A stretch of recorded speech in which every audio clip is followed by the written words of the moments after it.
I've got some colder, so I might do one with the cold custard from before. And I'm just gonna scoop some in. I'm thinking this might be on the special board today. This is about the amount. Actually, I'll use some of this one with it. Hello. Heaven, this is going to be so, so delicious. You know, all there's left to do, you know, when you cook your puff pastry, you just want your oven to be at about 425. Well, actually, that's in my commercial one. It's on, no, that's correct, 425. I get mixed up. The commercial convection oven is always a little, yeah, 425. You're really just cooking. This custard is cooked. You're cooking your puff pastry. Alrighty. So this is pretty much good to go. This will go into that preheated hot oven, and then in 20 minutes you will pull out. And then that's what they're going to look like. And I've just a light dusting of powdered sugar. And I guarantee you this is a dessert that you are going to love and make time and time again. Here we go. I'm going to just taste it for you. You can imagine.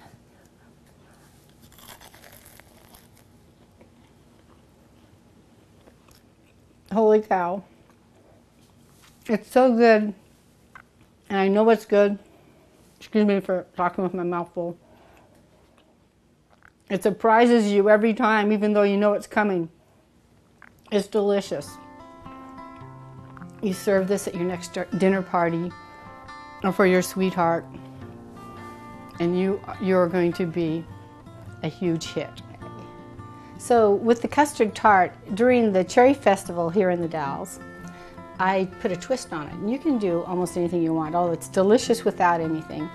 But during Cherry Festival, I have my tart partway full, and then I just add some bright cherries at the top, and it's a beautiful thing, and it tastes delicious because custard and cherry. Let's see, one more, and boom. So that's a really nice way to serve it, and you can serve it just like that, or just add a little bit of powdered sugar around the plate. And that is another delicious one. If you do the little tiny mini muffin tarts, then it's just like one cherry on top, and they're just cute as a button. They're really and they're a fun thing to make with your daughter or granddaughter. Cherry Custard Tart, or the Sydney Custard Tart, both delicious.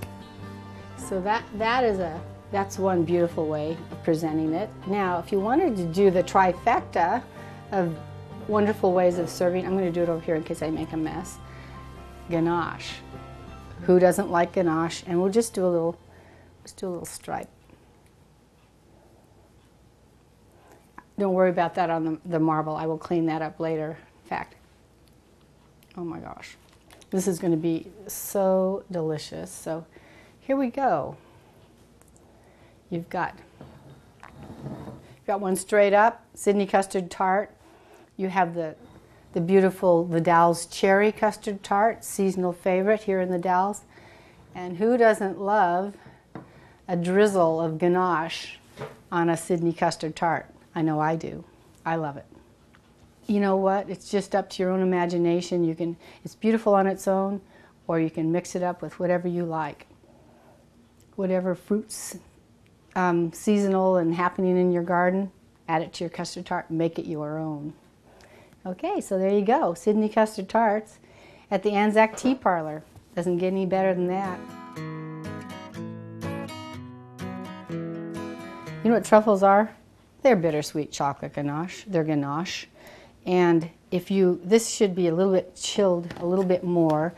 And I've just scooped out a ball. And if you get your ganache a little harder, it'll be easier to work with, but we're gonna just make do. I just scooped one out and rolled it in some cocoa powder, unsweetened. So like for the people who love dark chocolate, this one, total home run. Now all you'd have to do is just chill that a little bit, and you can roll it into, I put it in here so I could make a ball. And then as soon as you get like that, whoa, perfect. And then you'd put it in, just chill it in your refrigerator. See how pretty that is? See that nice, that tempered shine? Once you get the ball hard, I would just dip it in that and then chill it, and boy, it'd be shiny and beautiful. Okay, it's like the shine on that cupcake. Now I'm going to show you another. There's no limit to what you can do with this, but who doesn't like chocolate and coconut? So I'm going to grab a little bit of coconut, put it in a bowl here. This is, let's get another little ball. We'll just drop it right in there. So I put it on my hands. It's gonna, you could work it with your hands if it was colder, but right now I'm just gonna roll it into in the coconut. Come on, little coconut. I love coconut and chocolate. I mean, who doesn't? Okay, so this little guy, just roll them out on the marble.